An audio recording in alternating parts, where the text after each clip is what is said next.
interaction looks like. Well, it was me who said that I'm not an economist. Oh yeah. But Hey, the way it's good. Yeah. You recognize your voice before your face. Yeah.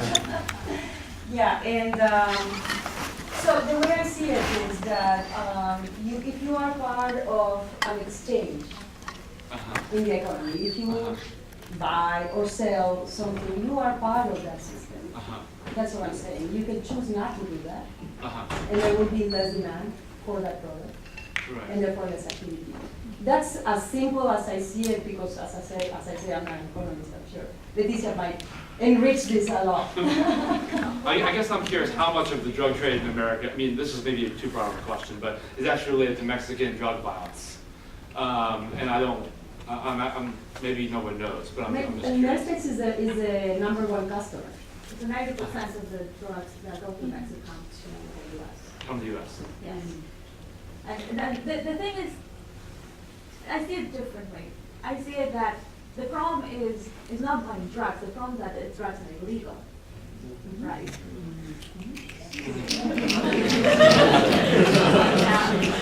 Everybody comes to my house expecting I would be. No. To me, the question is that, from an economic perspective, like, this is a very profitable business.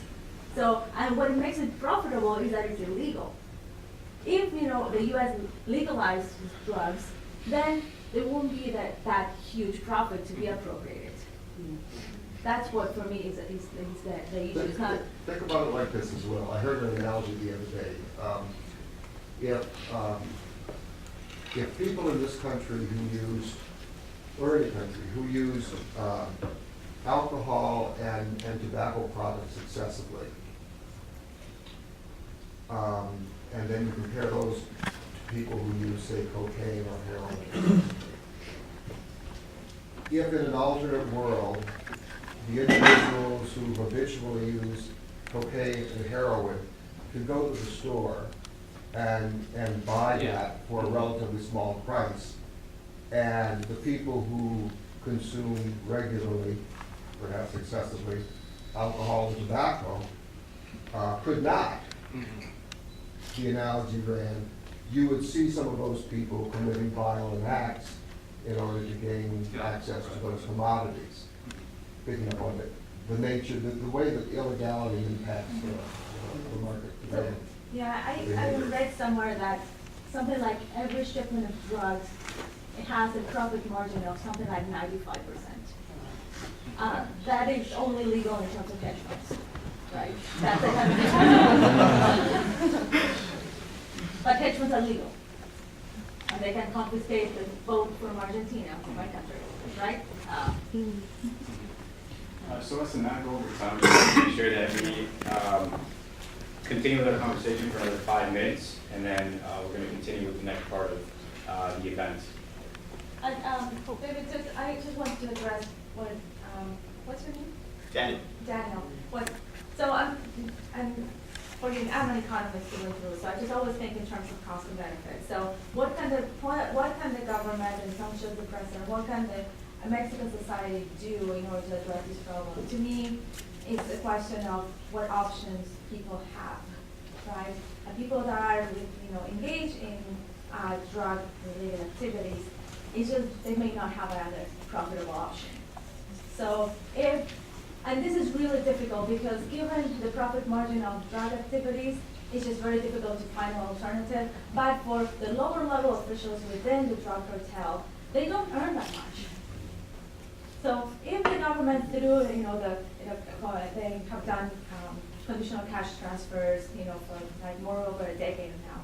If they could find a way to make, include people that do not have other options, that then it would make the cost of being in a drug cartel much higher.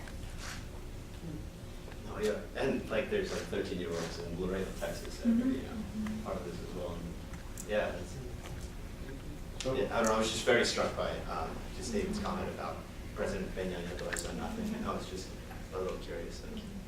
Yeah, what you mentioned about the cops are making a lot of money. I think I'm Mexican, and so I've seen that all my life when I was growing up in Mexico. really, it is true that, you know, in order for them to pay the bills, you know, the salary is not gonna make it. It just doesn't. So there seems to be that corruption is deeply part of the structure, you know. So if they don't make enough money, they have to go find a bribe to pay the bills. And, Oh, I'm sorry. no, that's it. So we have time for one more comment or question. Anybody that hasn't spoken, Oh, yeah. that's okay with you? Yeah. I guess I wanted to refer back to Cindy's question and just, I guess, what I see the point of this event, basically.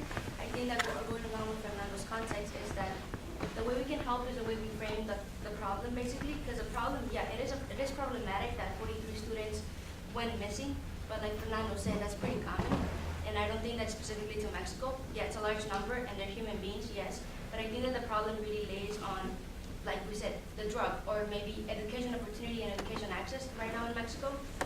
And the way that the media is framing this is just 43 students disappearing. If you type in anything on Google related to Mexico, that's the top headline, 43 students disappearing. But I think that the power that we have as just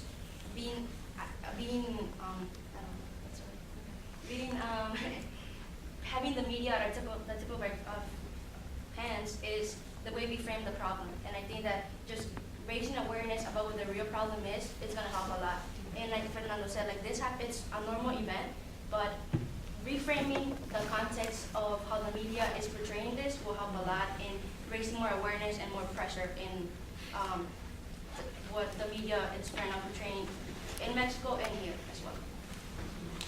Okay. Wait, can I say really quick in response to that?